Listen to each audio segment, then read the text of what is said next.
So the thing is, they follow the concept of the trickster archetype, and this is an idea that goes back to Carl Jung, who was a secret Shabbat Kabbalist, Right. and he.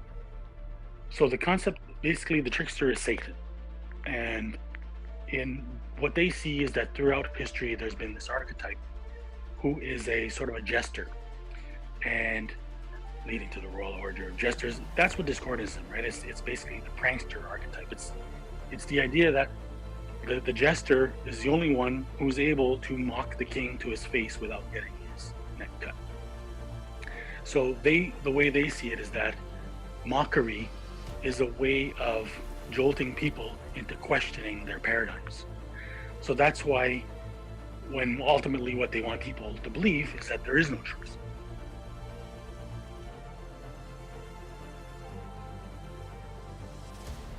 Right. So when if you look at the order of subgenius, and the whole concept is to make fun of everything, to sort of induce people to give up believing in anything.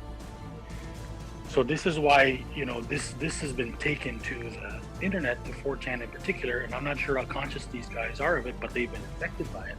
And it's this prankster culture. And unfortunately, it's nihilistic, and ultimately, without their knowing, a lot of them is ultimately fascistic. So Trump is a prank. Trump is the Discordian Antichrist. He's the ultimate joke.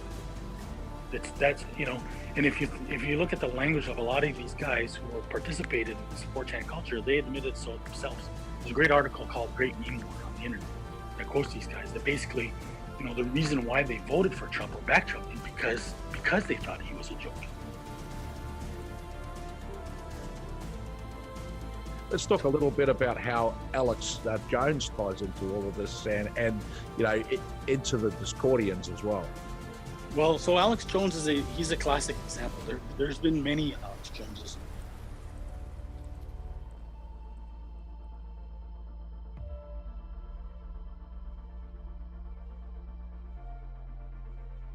All these guys, it's the same MO for the last 70 years. It's always the same concept.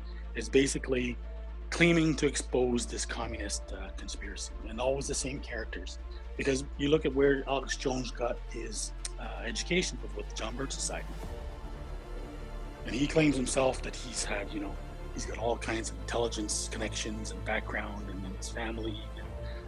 And, what was really particularly fascinating is that he said that he comes from a family of Rosicrucians who arrived in the United States on the Mayflower, and that is the key.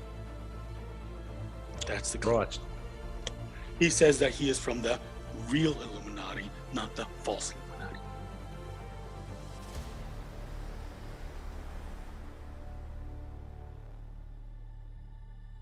Who are those people you eating dinner with the other night? Were you dinner New World Order?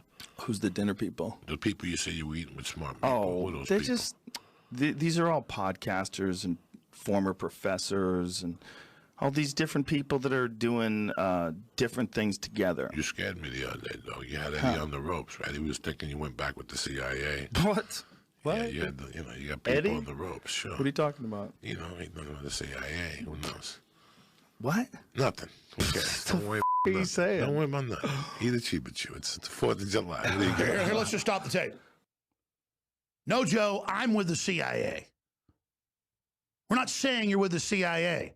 And I wasn't with the CIA 25 years ago when I started out.